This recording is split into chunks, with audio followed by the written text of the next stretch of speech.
They humiliated my kids on Christmas Eve. Now they'll learn what it feels like to be forgotten. My name's Lisa Monroe, and last year I stopped pretending my family was loving, especially after what my mother did to my children on Christmas Eve. Stick around because I'm going to tell you how I took back my power one quiet, calculated act at a time. But before I begin, where are you watching from? Drop your city or country in the comments. I love seeing how far these stories travel. Let me take you back to the night everything changed. There was something aggressively cheerful about the Christmas lights in my parents' living room that evening. Twinkling reds and golds wrapped the staircase banister. Martha Stewart-style wreaths hung from every window. Fake snow clung to the fireplace like a smirk. And yet, under all that sparkle, the air crackled with quiet judgment. I sat on the floral loveseat with my two kids, Eli, 9, and Sophie, 7, both dressed in their best. Eli in a clip-on tie and Sophie in a velvet dress she'd picked out herself from a church thrift store. They smelled like gingerbread and laundry detergent. Excited. Nervous. They had no idea what was coming. My sister, Emily, swept into the room first, all expensive perfume and jingling gold bangles. Her twin boys trailed behind, wrestling over a VR headset. Their sneakers squeaked against the wood floor, brand new. My kids watched them with open admiration. Then came the moment. Every year my mother made a production out of gift-giving. Hand-delivered presents one by one with commentary on who'd been especially deserving. That's the word she used, deserving. She handed Emily's boys each a massive box wrapped in foiled silver paper. "This one's from Grandma and Grandpa," she beamed. "You've both been such good boys this year." They tore into them, one unboxing a Nintendo Switch, the other a designer jacket I couldn't pronounce. I waited, smiled, clapped politely. Sophie leaned into me and whispered, "What about us, Mommy?" My mother turned, slowly, deliberately. She looked down at my kids as if they were strangers who'd tracked mud into her clean house. "There are no gifts for you this year," she said with a smile that didn't reach her eyes. Emily froze mid-sip of cider. My father looked away. I stood. "Excuse me." My mother's expression didn't change. "Bad children don't get gifts. This is my home, and not everyone is a guest here." The words landed like ice water. Sophie blinked rapidly. Eli stiffened beside me. I felt their shoulders shrink inward, my brave little kids trying not to cry in a room that suddenly didn't feel safe. "What do you mean by that?" I asked, trying to keep my voice from cracking. She waved a hand as if I were being dramatic. "They don't say hello properly. They make a mess. And quite frankly, Lisa, you haven't contributed to this family in years. You don't get to show up here and expect generosity." It wasn't about my kids. It was about punishing me. Because I was divorced. Because I'd lost my job last year. Because I dared to move back in temporarily while I got back on my feet. I looked to Emily, but she stayed quiet, sipping cider, eyes glued to the fireplace like it might offer her cover. My son, my beautiful, sensitive Eli, stood and whispered, "It's okay, Mommy, we don't need anything." That broke me. I scooped up our coats. "Come on," I said quietly. My mother didn't even flinch. "If you're going to sulk, do it somewhere else." So we left. The house, the ornaments, the piano playing fake cheer in the background. I walked my children out into the snow-covered night with nothing but silence burning in my throat. And in that moment, I made a vow. They would never feel that small again. I didn't know how yet, but that night I decided something in me had to change. That night in the guest room we were crammed into at my parents' house, I lay in the dark long after the kids fell asleep, staring at the ceiling. The old fan spun above me, its blades clicking in that tired rhythm I'd learned to ignore. The Christmas lights Sophie had insisted we hang around the window glowed faintly, soft and warm, casting gentle colors across the walls. But inside me, there was nothing warm left. I hadn't cried in front of the kids. I couldn't. I'd smiled as we unzipped their coats, joked about how Santa probably got stuck in traffic. I'd even played a cheesy Christmas cartoon on my phone while they brushed their teeth, pretending everything was normal. But the second they were asleep, Eli curled into a ball, Sophie clutching the stuffed reindeer I'd found at the church giveaway. I sat on the floor with my laptop balanced on a laundry basket and let the tears fall quietly. No gifts. No kindness. My mother had erased them from Christmas like they were nothing. And it wasn't just about the presents, it was the message. "You're not guests here." That stuck with me like a sliver under my skin. We were living in her house, yes. After the divorce and losing my job last summer, we had nowhere else to go. But I cleaned her kitchen every night, folded her laundry without being asked. I kept the kids quiet so she wouldn't complain about the noise. I said thank you every day. And still, not guests. I opened 3 tabs on my laptop. One for Walmart's clearance toys, one for Target's winter coats, and one for a resale site that sometimes had last-minute markdowns. My savings account balance glared back at me $92.16. The total in my Venmo was $40 more. I'd been holding on to it for emergencies. This counted. I started with Sophie. A plush unicorn robe, sparkly tights, and a second-hand Elsa doll that still looked pretty decent in the pictures. Then Eli. He needed gloves, boots, and something fun. I found a remote-controlled truck on sale for half off. The reviews said the battery life was awful, but it was the best I could do. It took me 2 hours to click purchase. Not because I didn't want to spend the money, but because the humiliation of needing to do this in secret, using emergency cash in a dimly lit room while my kids slept on an air mattress, was crushing. "They'll never feel forgotten again," I whispered, pressing the order button with trembling fingers. I didn't care if it meant going without groceries for a week. I didn't care if I had to stretch toothpaste or make instant noodles look fancy. I would find a way, somehow. I tucked the receipt into my inbox like it was a lifeline. Then I stood, kissed each of my children on the forehead, and whispered, "Next year will be different." I don't know if I was making a promise to them or to myself. Maybe both. That's when my phone buzzed with a message from my sister. "Emily, don't take Mom too seriously. You know how she gets." I stared at the screen for a long moment. Not "I'm sorry." Not "that wasn't okay." Just a brush off. A coward's way out. I typed a response, deleted it, typed again, deleted again. There was nothing I could say that wouldn't come out shaking with rage. So instead, I turned off the phone and let the silence stretch. My kids were breathing softly. The fan creaked overhead. Somewhere down the hall, my father coughed in his sleep. I had never felt so alone. But there was something else in the silence, too. Something I hadn't felt in a long time. Resolve. I would find a job, any job. I would save. I would move us out, even if it took months. Even if it meant swallowing every ounce of pride I had left. I wouldn't let my children grow up believing love came with strings or that dignity was something you had to earn from people who claimed to love you. That night, I didn't fall asleep. I planned. I imagined the kind of life I wanted for Eli and Sophie. A little place of our own. A home with chipped dishes and mismatched blankets, but peace, joy, laughter. Not eggshells and cruelty dressed in tinsel. It might take me a while to get there, but I'd get there. Monday morning hit like a cold slap. I kissed the kids goodbye before school, poured stale coffee into a chipped thermos, and caught the 7:25 bus into town. My boots had a crack in the sole, and the wind slipped through like a blade, but I kept walking head high. The lobby of the accounting office smelled like old carpet and printer ink. Neutral, forgettable. But for me, it was oxygen. I'd started part-time at Calverton and Daniels 2 months ago. Low pay, entry-level, but consistent. Filing, data entry, reconciliations. Every small task I completed felt like I was stacking bricks toward a better future. As I clocked in, Mr. Daniels was already at his desk, quiet as always, early as always. He was the kind of man who remembered everyone's birthday but never mentioned his own.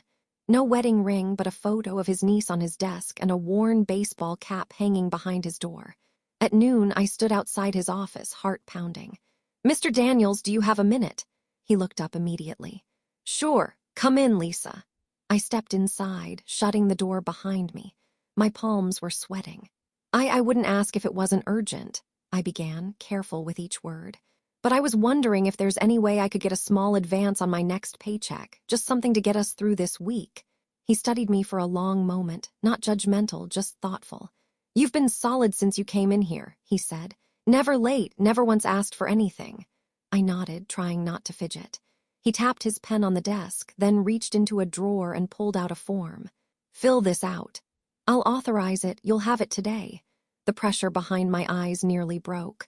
"Thank you," I said, my voice catching. Really, this means more than I can say. He gave a small smile. You didn't say why and you don't have to, but I'm guessing it has something to do with your kids. I nodded, swallowing hard. Then I'll just say this, he continued. You're doing right by them, even when it's hard. That's when I nearly lost it. It had been so long since anyone, not a teacher, not my family, not even a stranger, had looked at me and acknowledged that I was trying, that I was holding everything together with nothing but willpower and love. I walked out of that office lighter than I'd felt in months. Back at my desk, I filed invoices and ran payroll summaries while my mind buzzed. There was a way through this. Maybe not easy, maybe not fast, but it existed. I didn't check my phone until lunchtime. A single message from my mother. Margaret. The kids still have manners, I hope. They weren't raised like animals. No apology, no second thought. I deleted it. I'd expected rage. What I got was worse, cold superiority. The kind of message meant to poke wounds, not heal them. But oddly, it didn't land. Because that morning, I'd stood in front of someone who respected me, who offered kindness without strings. And that made my mother's words feel small. I didn't respond. Instead, I went to the break room and used the cash advance to order a second batch of gifts. Nothing flashy, just some books Eli would love, glitter pens Sophie had once pointed out at the pharmacy. They'd arrive after Christmas, but that didn't matter. The point was they would come from me, from us.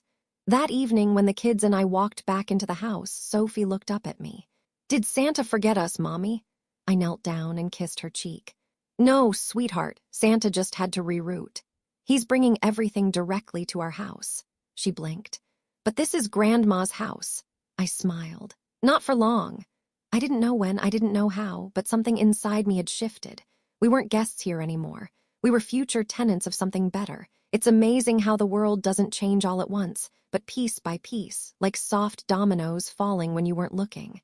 January in Cedar Falls is quiet and gray, the kind of winter where even hope feels cold. But that month I found myself walking faster in the mornings. My boots still cracked, yes, but my stride had a rhythm now. Purpose. I'd picked up every shift I could. Overtime, weekend reconciliation, even covering reception when Carla's son came down with the flu. The work was constant but clean. Numbers made sense. Unlike people. And then there was Mr. Daniels. At first, our conversations were clipped and polite. But after that advance and the look in his eyes when he said, "You're doing right by them," something changed. I caught him watching me once just after I corrected a quarterly ledger that had been off for 3 years. He didn't say anything, just nodded slightly, almost like he was memorizing something about me I didn't know I was showing. Weeks passed. Then one Friday night, he called me into his office again. "You up for a challenge?" he asked, motioning to the chair across from him. I sat down cautiously. "Depends." He cracked a rare smile. "I need someone to assist with our transition audits this quarter. It's more hours, higher visibility, could lead to full time." My mouth went dry. "I'll warn you, it's late nights, might be thankless, but you've got grit, Lisa, and I need someone I can trust." I didn't hesitate. "Yes, absolutely, I'll make it work." That night, we stayed until 9:40 p.m., elbows deep in mismatched spreadsheets and vendor misreporting. We shared bad vending machine coffee, laughed when the printer jammed 3 times in a row, and for the first time in a long time, I forgot I was exhausted. As we locked up, he walked me to the curb. My bus wasn't due for another 10 minutes. "Want a ride?" he asked, pausing beside his truck. I hesitated, but then I nodded. The cab was warm. He played soft jazz on low volume and didn't ask questions about where I lived or why. He just drove, respectfully, quietly. When we pulled up outside my parents' house, I turned to thank him, but he beat me to it. "You're the strongest woman I know," he said, voice low. "And I know accountants aren't supposed to say things like that, but I've watched you. You fight quiet, and that's rare." I didn't know what to say. No man had looked at me like that in years. Not like I was a problem to fix or a burden to endure, but like I was something steady, real. I got out of the truck with a strange flutter in my chest. That night, while brushing Sophie's hair and helping Eli with his spelling words, I caught my reflection in the mirror. My face looked the same, tired, makeup rubbed off, hair frizzy at the roots. But something behind my eyes had shifted. I'd been seen, not by the people who owed me love, but by someone who chose to look, and that made all the difference. A funny thing happens when someone sees you, really sees you. You start seeing yourself too. After that night in the truck, Mr. Daniels, Dan, became more than my boss, not immediately. It wasn't one of those whirlwind romances that sweep you into chaos.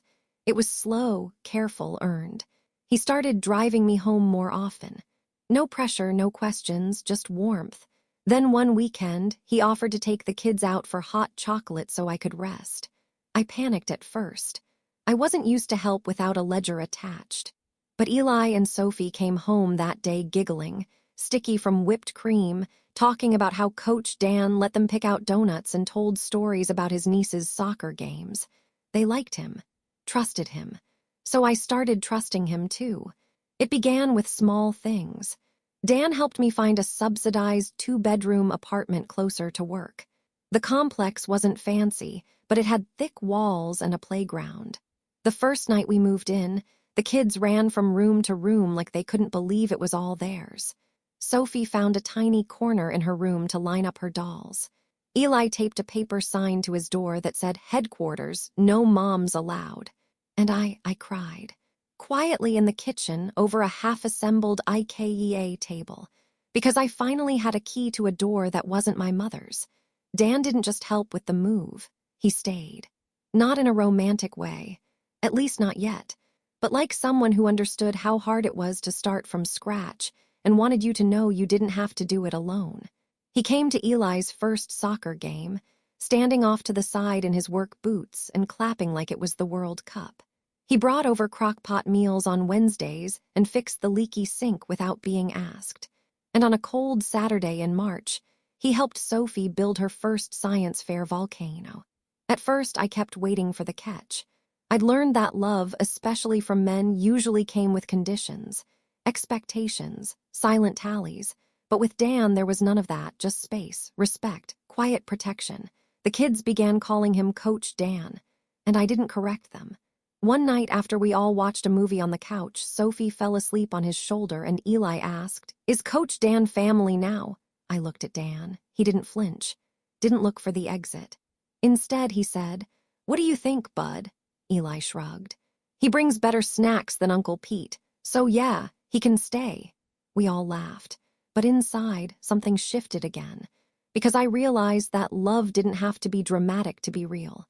Sometimes it arrived as softly as someone carrying your groceries, or fixing the broken leg on your kitchen chair without being asked, or staying after bedtime to help your son with a math worksheet because you were just too tired. This was what stability looked like, what healing felt like. My mother hadn't spoken to me in weeks, not since I'd stopped coming home every night, not since I'd politely declined her invitation to have a real conversation about how ungrateful I'd been. Emily texted once, something vague about mom being dramatic. I didn't respond. I didn't have time for guilt. I was too busy building something better, and for the first time in years, I wasn't doing it alone. It's strange how life turns when you stop begging it to. That spring, I learned how to breathe again. The apartment felt like home within a week, not because of the furniture, most of it donated or thrifted, but because of what it didn't have, shame. We laughed in that space. We sang. We fell asleep on the couch sometimes without worry that someone would criticize the mess in the morning. And then, bit by bit, the world outside our door started shifting, too. It began with a phone call from my cousin. We hadn't spoken in months. She always had her ear to the ground, especially when it came to family gossip. I was halfway through folding laundry when she called. "Hey, did you hear about the store?" "What store?" I asked, half distracted. "Your mom's antique shop. She's shutting down." I stopped folding. "Seriously?" "Yeah, apparently foot traffic's been terrible since Christmas. She tried holding a New Year's clearance sale, but no one came. She's months behind on the lease. I heard she begged the landlord for a break, but he's already listed the space." I sat down slowly. I hadn't set foot in Margaret's antique since before my divorce. It had always been her kingdom, full of overpriced porcelain, heirloom clocks, and signs that said things like "Good daughters keep quiet." I'd worked the register there as a teenager. She never paid me. "Emily's not doing great either," Dana added. Her voice lowered, like she was about to confess a crime. "Brad left. Took off with what was left of their savings, something about poker debt." I blinked. "Brad left her. Yup, 2 weeks ago. She tried to get a job at a boutique downtown, but they didn't hire her. I think she's staying with your mom now. I didn't say anything. It wasn't joy I felt, or revenge. It was something colder. A strange blend of disbelief and inevitability. I hadn't thought about their downfall, but now that it was happening, it felt earned. Because here's the truth. For years, my mother and sister walked through life as if they were owed something. They treated compassion like a currency they got to collect but never spend. People like me, we existed to serve, admire, or disappear. And now, without warning, their orbit was off. The world had shifted. Dan found me that evening scrubbing the stovetop like it had insulted me. "That burner owe you money," he teased, leaning in the doorway. I exhaled, wiping my hands on a towel. "Just processing." He tilted his head. "Tell me." "My mom's losing the shop. Emily's broke. Brad ran off. They're living together now, probably fighting over the last spoon."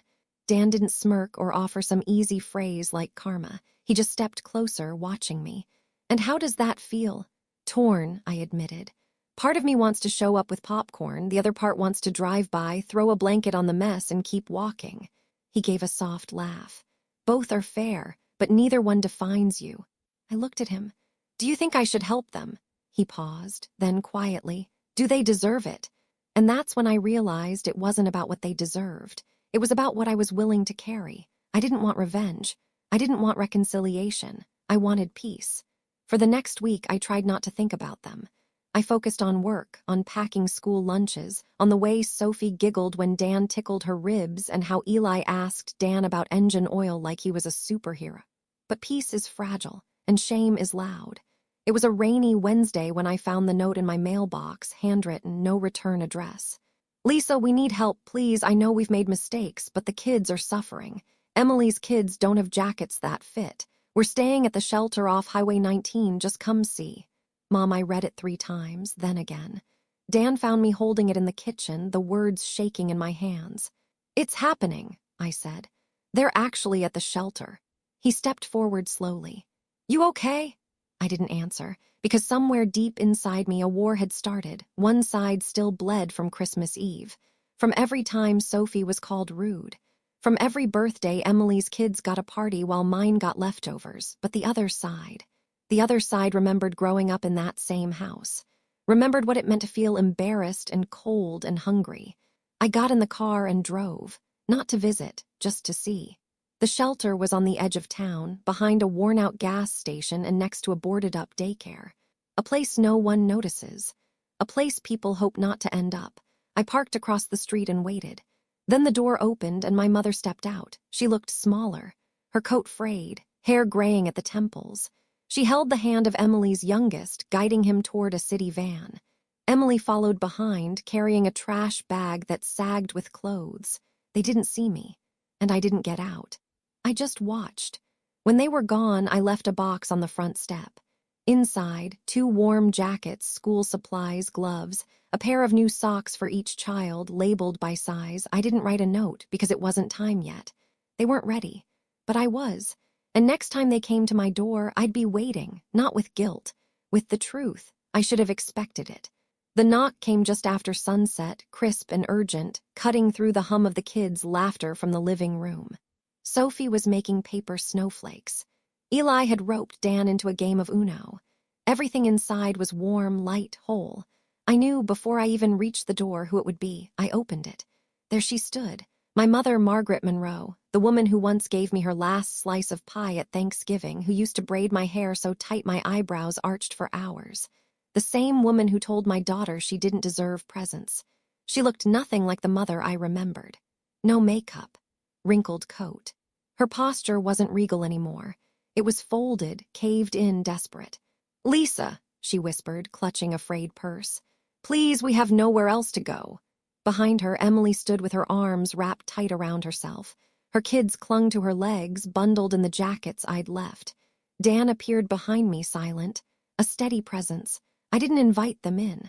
I stepped outside, pulling the door gently shut behind me. The air bit at my arms, but I barely felt it. "If you want help," I said, voice low and calm, "you'll sit down and hear what you did to me and to them." Emily looked away. My mother blinked back, tears already starting to shake. I didn't flinch because this was it, the shift, the moment I'd been walking toward ever since Christmas Eve. The porch light buzzed above us, the world stood still. "I won't scream," I continued. "I won't make a scene, but I will speak, and you will listen." "Lisa," my mother whispered. "We were wrong, I know that now. Just let us come in, it's so cold." "Not yet," I said. And then I opened the screen door wider, not to let them in, but to gesture toward the bench by the porch steps. "Sit."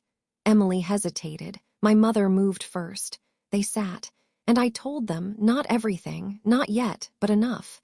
I told them what it felt like that night, watching my kids be dismissed like clutter at someone else's party. I described how Eli's eyes had dulled in seconds, how Sophie had curled into herself and tried not to cry. I reminded them that every single day I lived under that roof, I folded their laundry, washed their dishes, shielded my kids from judgment with every breath in my body. And still, they were treated like trespassers. "You asked me why I stopped calling," I said, eyes locked on my mother's. "Why I didn't come home after we moved. That night. That was the moment I realized this was never home." My mother wept. Emily stayed quiet, but she listened. For the first time in years, she didn't interrupt or deflect. When I finished, I stood in silence, waiting. My mother reached into her bag and pulled out a photo. It was the four of us from before the bitterness and distance and favoritism. "I kept this," she whispered, trembling, "even when we were in that shelter. I looked at it every night and thought, what did I do?" That was the first moment I believed she might be ready to change. I took a long breath, then nodded once. "You can come inside," I said. "But only to sleep. Tomorrow we talk about what comes next, my house, my rules." They nodded. Dan opened the door for them, not saying a word. Eli peeked around the corner, confused. Sophie blinked at the sight of her grandmother and aunt. I crouched beside them. "They're here for now," I told my kids. "Because sometimes even grown-ups need second chances." That night, the house was still.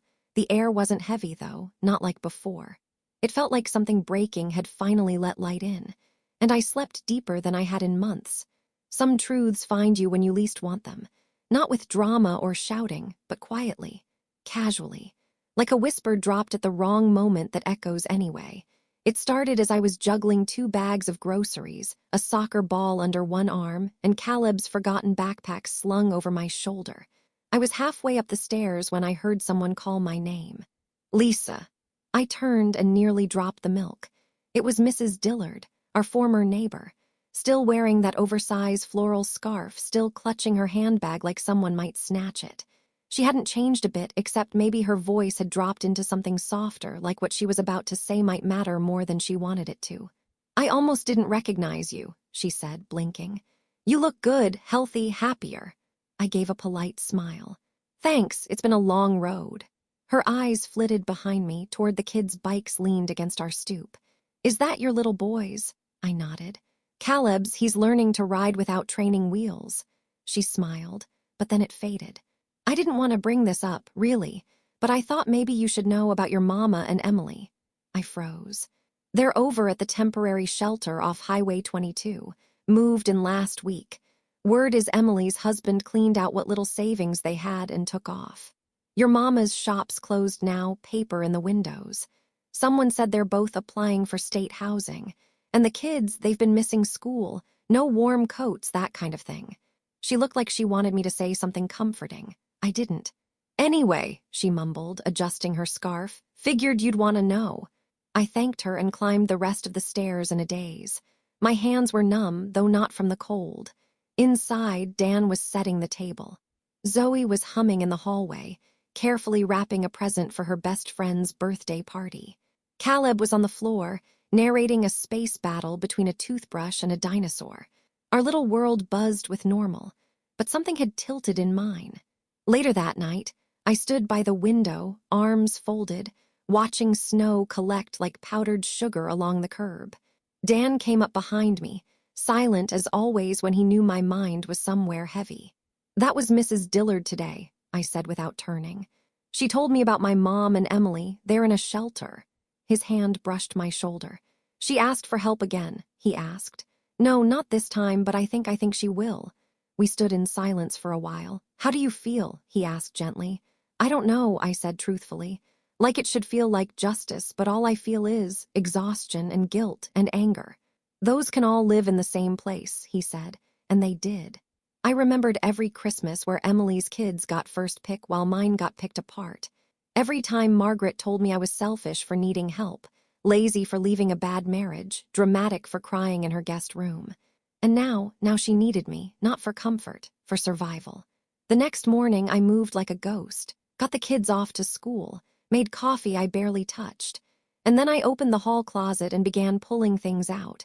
New coats, gently used snow boots, notebooks Zoe had never opened, extra gloves, school supplies, toothbrushes. I added 2 new toys I'd planned to save for birthdays. I packed it all into a plain box. No note, no name. Dan appeared in the doorway, watching me tape it shut. Want company? No, I said softly. Not for this. The shelter sat on the edge of town, down a road lined with warehouses and forgotten gas stations. I parked across the street, box beside me, engine running, watching. And then I saw them. Margaret stepped outside first. Thinner, shoulders hunched in a coat 2 sizes too big. Emily followed, face pale, hair unwashed. Her 2 kids trailed behind, holding each other's hands like they were anchoring themselves. I hadn't seen them look this human in years. I didn't cry. I didn't feel rage. I just felt done. When the van pulled up to take them to the city center, I crossed the street, left the box on the concrete step, and walked away before they ever turned around. It wasn't forgiveness, but it was something. The next morning, the air in the apartment was different, still, fragile, like the pause between breaths before someone speaks the truth out loud. I woke early before the sun had reached over the buildings outside. For a moment, I let myself just lie there, listening. Not to footsteps or shouting or whispers behind closed doors, just the quiet hum of the heater and the soft rhythm of breathing from the kids' room. And then movement, the creak of floorboards, the rustle of a blanket. My mother was awake, sitting on the edge of the pull-out sofa with her coat still on, like she hadn't slept at all. Emily was beside her, arms crossed, eyes puffy. Dan had already made coffee. He handed me a cup as I entered the kitchen. His silence said everything. I'm here, you've got this. I sat at the table. Let's talk, I said. Margaret's eyes met mine, then fell. Emily said nothing. Here's how this will work, I began. I'll help within limits. But we are not returning to what was. I won't be manipulated. I won't be guilt-tripped. My children will not be made to feel small ever again. Are we clear? My mother nodded slowly. I understand. Good, first we'll get you into temporary housing. I slid a printed list of resources across the table. These are organizations that can help, but you need to apply. You need to do the legwork. Emily scoffed. So we're just supposed to fix this on our own. I turned to her, my voice calm but unshakable. That's how I did it with 2 kids from scratch. I offered warmth for the night, not a rescue plan. She looked away, jaw tight. Second, I continued, no unannounced visits. You call first, you ask, you wait to be invited. My mother flinched but nodded. Third, I added, I'll help get the boys winter clothes and school supplies, but there will be receipts, documentation. I will not be used again. Dan placed a folder in front of them. Inside, forms, steps, phone numbers, a blueprint. What if we mess it up again? My mother whispered. Then you start over, I said, but not at my expense. They didn't cry this time, they listened. By noon, we had a plan. Emily would meet with a housing caseworker the next day. My mother would apply for a job at the pharmacy near the shelter. I printed bus schedules, gave them food for the road. When they left, Sophie stood beside me, watching them go. Her hand found mine. Will Grandma be nice now? She asked. I knelt down beside her. I don't know, baby, but she knows we won't let her be mean anymore. Dan pulled me into a hug the moment the door closed. You did it, he murmured. No, I said quietly. We did. Because healing wasn't loud, it wasn't dramatic, it was quiet mornings with boundaries and courage at the kitchen table. And I had finally found both. I didn't hear from them for weeks, not a text, not a call, no surprise knocks on the door. And for a while, I kept expecting one. I'd tense every time the doorbell rang or my phone buzzed. But nothing came, just stillness. I suppose I'd gotten used to chaos. To people needing me, blaming me, asking for something I didn't have. And when that noise finally stopped, when I was no longer their emotional punching bag or free ride, I didn't feel abandoned. I felt free. The kids settled back into routine. Sophie's new teacher called to say she was participating more in class. Eli had started building a science project in the living room with Dan's help. The apartment was loud in the right ways again. Laughter, cartoons, Dan humming as he made pancakes on Saturdays. Even the dog next door, who used to drive me mad with his barking, now felt like part of the neighborhood choir. Dan was there through it all. Steady, present. He never pushed, never asked for more than I was ready to give. But one night, as we sat on the couch folding laundry together, he reached out, took my hand in his, and said quietly, "You built something beautiful here. Don't let anyone make you feel like you didn't earn it." I squeezed his hand.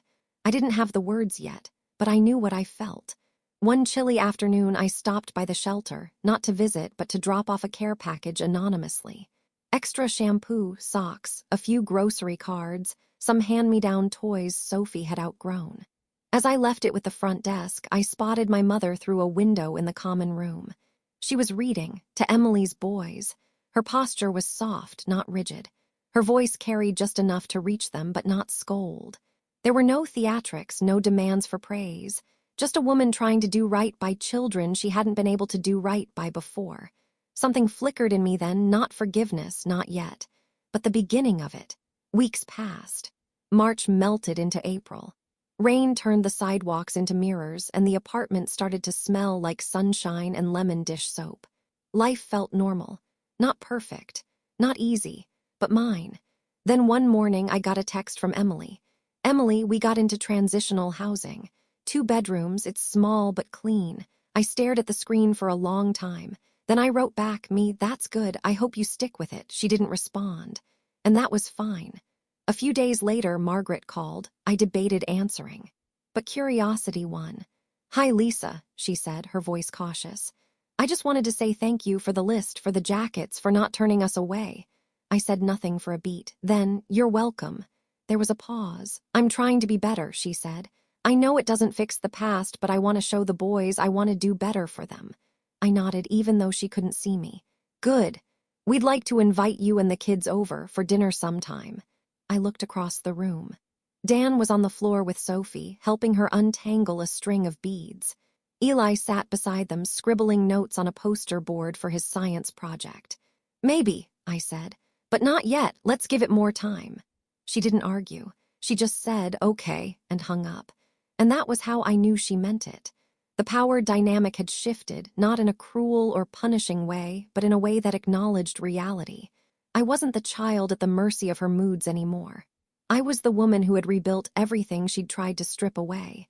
And I had done it without permission, without applause, just quiet strength, determination, love, and a new life I chose every single day.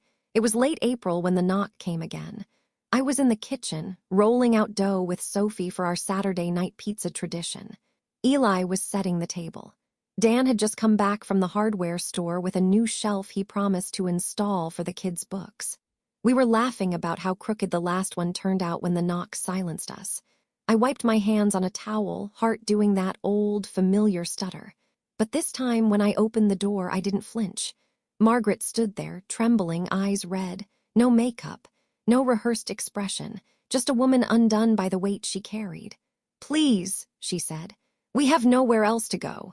I stepped outside, closed the door behind me, and looked her straight in the eye. "If you want help," I said evenly, "you'll sit down and hear what you did to me and to them."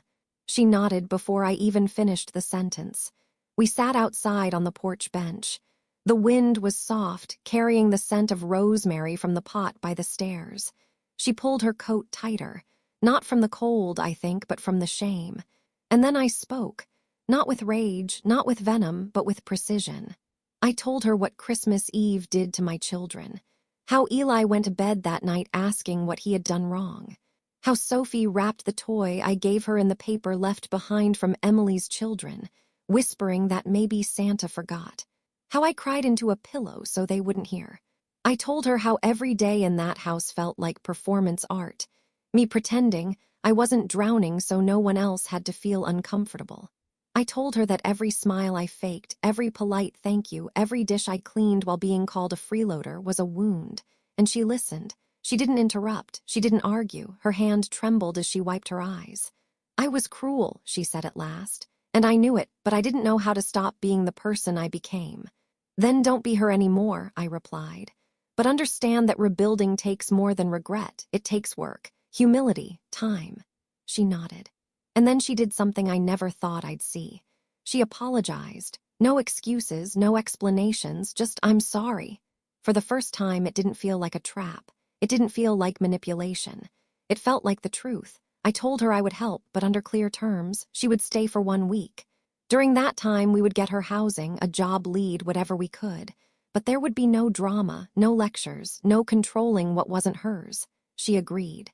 And when we stepped back inside, Dan looked at me, not with fear, not with concern, but with pride. Sophie took Margaret's hand and led her to the couch. Eli offered her one of his books. They weren't doing it for her, they were doing it for me, because they knew this was the moment where I took it all back. My voice, my peace, my power. And I didn't need permission anymore, just the strength to say enough, and the courage to build something better in its place.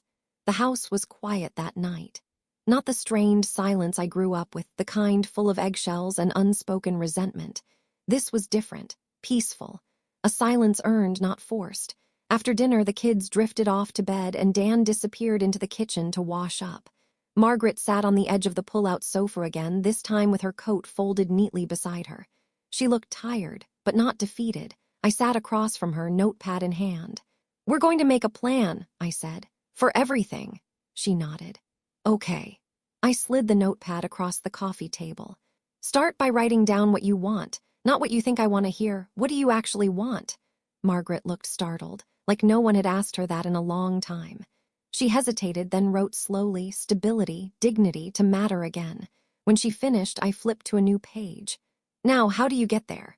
We worked through the basics. Job applications, affordable housing resources, weekly bus passes. I even gave her my old laptop. She blinked at it, fingers trembling as she opened it like it might explode. "It's just a tool," I said gently, "like anything else." And then we dug deeper. We talked about therapy options, support groups, her parenting patterns, my childhood, not to rehash pain, but to name it, drag it into the light where it couldn't rot us anymore. For the first time, she didn't dodge the hard parts. She told me about her own mother, the sharpness, the cold demands, the way love was withheld like rationed sugar, and how, somewhere along the line, she confused control with care. "I thought if I made you small, you'd stay safe," she whispered. "I didn't realize I was making you disappear." That broke me a little, because it wasn't an excuse. It was an admission, and it was enough. The next morning, we packed a bag together, essentials only. I printed out her appointment details and loaded the directions into her phone. She looked at me like I had just given her the keys to a life she thought was gone forever. "Thank you," she said. "Not for saving me, for letting me try again." Dan drove her to the shelter. When he came back, he said she didn't cry until the car pulled away. I stood in the hallway, watching the light spill through the open door. My home, my rules, my life. And in that moment, I knew something I hadn't been able to believe for years. I was no longer surviving. I was living. And I had finally learned how to let go, without losing myself. 2 years later, I stood beneath an archway of wildflowers, holding Dan's hands as the sun dipped low over the park. Sophie, in a pale yellow dress, sprinkled petals down the aisle while Eli held the rings, standing a little too tall in his slightly too big suit. I could barely breathe from the joy swelling in my chest. Our wedding was small. Just family. The right kind of family. Dan whispered, "Ready?" as the officiant raised her hands. I nodded, not just ready for vows, ready for the rest. From the second Dan and I said, "I do," I felt it ripple through me, not a fairy tale, not a fix-it moment, but a quiet, steady confirmation. I built this, I earned this. Margaret and Emily sat in the second row, not front and center, not hidden, just present. They had changed, not overnight, not perfectly, but they had done the work. Margaret now volunteered part-time at the shelter that once took her in. Emily worked evenings at a diner and had enrolled in night classes. We weren't close. Not like the storybooks say, but we were civil, respectful, boundaried. That was enough. After the ceremony, as I held my children's hands and danced under string lights with Dan, I caught my mother watching me from her seat. Her eyes were glassy, and she smiled. Not possessively, not with that old, brittle pride, just, genuinely. She nodded once, like she finally understood, and I nodded back. Because this was what healing looked like. Not perfect endings, but earned peace, and I wasn't afraid anymore. So tell me, where are you watching this from? Did this story touch something in you? Drop it in the comments below. Because sometimes sharing our pain is how we finally let it go. And if you made it this far, maybe you needed this as much as I did. Thank you for listening. My name is Lisa Monroe, and I am not broken. I am free. The reception was winding down. Most of the guests had filtered out, hugging their goodbyes, leaving behind half-empty glasses and the soft echo of laughter. The sky had gone indigo, stars slowly pricking the velvet. Dan was helping Eli take down the lights strung across the gazebo. Sophie, barefoot now, chased bubbles from the last batch of the machine by the cake table. I stood still for a moment, just watching. Then I felt a presence at my side. "Lisa," my mother said. I turned. She looked smaller somehow. Her hands clutched the same purse she'd carried the night she came to my door, but now it was simply a bag, not a symbol of need. "It was a beautiful ceremony," she said. "Thank you." She hesitated. Then, "You looked radiant." I let that sit, not because I doubted it, but because I knew she meant it. And that was still new. "I've been thinking about something," she said, glancing at the grass. "About legacies, and how we pass things on even when we don't mean to. I see you with your kids, and I just wanted to say I noticed the difference. It's not anger, it's love and boundaries. That's not what I gave you." I said nothing. She took a shaky breath. "But maybe that can stop with me. Maybe it already has." That hit something deep. I looked at her, this woman who once dismissed me as a burden, now trying to unlearn decades of coldness. "Then let it," I said softly. "Let it stop with you. That's your choice. Just like building something different was mine." She nodded, blinking quickly. We stood in silence for a long time, no hugs, no dramatic swell of music, just a breath of mutual recognition. Then she walked back toward the parking lot and I turned toward the gazebo. Dan smiled as I approached. "Everything okay?" he asked. I smiled. "Yeah, it really is." Because for the first time in my life, I didn't carry the past into the next chapter. I simply let it stay where it belonged, behind me.